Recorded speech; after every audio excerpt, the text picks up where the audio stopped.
మాట వినాలి గురుడా మాట వినాలి, మాట వినాలి మంచి మాట వినాలి.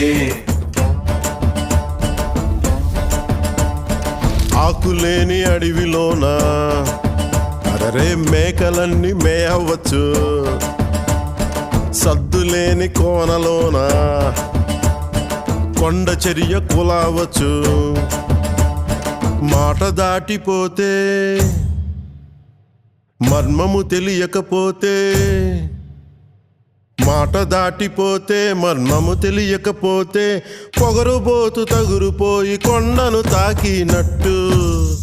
అందుకే మాట వినాలి గురుడా మాట వినాలి, మాట వినాలి మంచి మాట వినాలి. మాట వినాలి గురుడా మాట వినాలి, మాట వినాలి మంచి మాట వినాలి.